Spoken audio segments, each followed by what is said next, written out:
একেবারে অন্যায় কথা।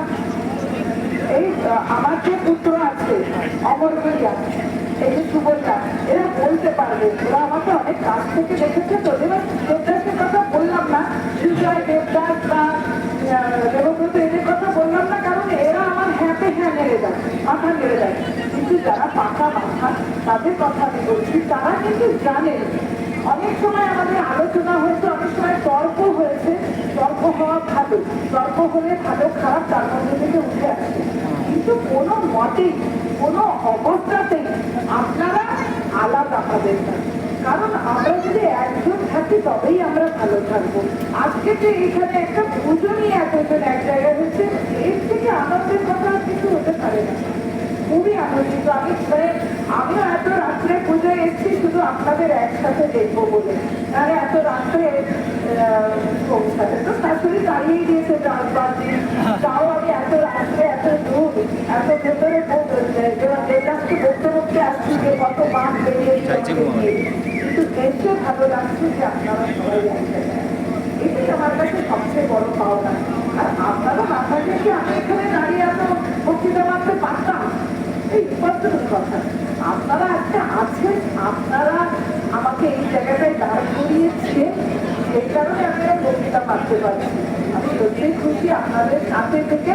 আগামী দিনেও থ্যাংক ইউ, আগামী দিনেও সবাই একসাথে থাকবো এবং ভালো সাজেশন দেবেন। আপনারা প্রত্যেকে ভালো সাজেশন দেবেন। সবসময় এখানে নর্দমা নেই, এখানে রাস্তা নেই, এখানে জল নেই, কল নেই, এই সাজেশন আমার চাই না। এটা এমনিই হবে। আমরা সরকারে এসছি মানে এটা এমনিই হবে, দেরি হবে, 5 বছর আসি হবে, নিশ্চয়ই হবে, স্কুল হবে, সব হবে, কিন্তু আমার সংগঠন আগে থাকবে। এবং সংগঠনের জন্য সুস্থ মানসিকতা, সুস্থ কথাগুলো আমরা যেন আলোচনা করি, এটাই হচ্ছে আসল কথা। আপনাদের ধন্যবাদ দেওয়ার ভাষা নেই, কারণ আপনাদের জন্য আজ আমি এখানে বারবার বলছি। না হলে এখানে দাঁড়িয়ে এত বড় বড় বক্তৃতা বক্তব্য মারার মতো মানে পরিস্থিতি আমাদের থাকতো না। তখন সে কোথায় গড়াতাম তার ঠিক নেই। আজকে সরকার সেই জন্য বড় মন করে, বড় মাথা করে, উঁচু করে সবাই মানুষের স্বার্থে কাজ করে যায়। আমি এটা আগ্রহী করতে বলছি না। এত দেখুন 5 বছর, বিগত 5 বছর কিংবা ওদের আগে পর্যন্ত এত পরিশ্রম আমার ছিল না। আজকে এত পরিশ্রম মাননীয় শুভেন্দু অধিকারী মহাশয় এত খাটিয়ে নিয়েছেন, আমাদের একদম নিংড়ে নিচ্ছেন, ভালো করছেন। একজন যদি বাড়িতে পথ দেখায়, সেই পথে চলতে ভালো লাগে, সেটা যদি স্বচ্ছ সুন্দর পথ হয়। এবং আমরাও জানি যে তিনি ভালোই করবেন, আমরা যা চেয়েছিলাম সেইখানে করবেন, সেটা করবেন। সে কারণে আমরা নিশ্চয়ই করবো। আমরা আরেকজনের নিচে করে নিজে কখনো বড় হবো না। আমরা জানি ভগবান তাকে যা শাস্তি দেওয়া দিয়েছে। আর প্রতিদিন মরছে, একবার মারার কিছু দরকার নেই তো।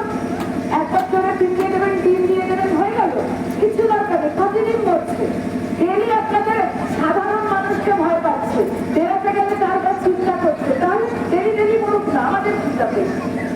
ভয় দেখিয়ে রাখবেন, কিন্তু ভয়ের নিষ্পত্তি করার দরকার নেই।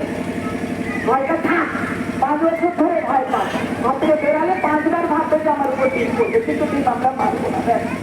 ধন্যবাদ সবাইকে, আবারও ধন্যবাদ। কারণ আপনাদের এই ভালোবাসার আমি কতটা দাম দিচ্ছি বা দিতে পারবো জানি না, কিন্তু আমি আছি, সঙ্গে আছি, যত দূর বলবেন আমি আছি, আমি থাকবো। এই 5 বছর তো আছি, আপনাদের সাথেই আছি। আপনাদের যা দরকার সিস্টেমে যাবেন, এটা বলতে বাধ্য হচ্ছি আমি, সিস্টেমে যাবেন। কারণ আমাকে একজন ফোন করলো, ফোন করে রাত্রির 1টার সময়, কালকে বলছি দিদি, মানে রাত্রির 1টার সময় 3:10 আগে ফোন করেছে। রাত্রির 1টায় কে ফোন করে? যার বাড়িতে অসুখ বিসুখ, যার অ্যাক্সিডেন্ট হয়েছে, যার ডাক্তারের দরকার, এরকম ধরনের লোক ফোন করবে। আমি ভালো আছি, তুমি কে করবো? আমি স্থাপন করি, আমি সে দুর্পুর করি।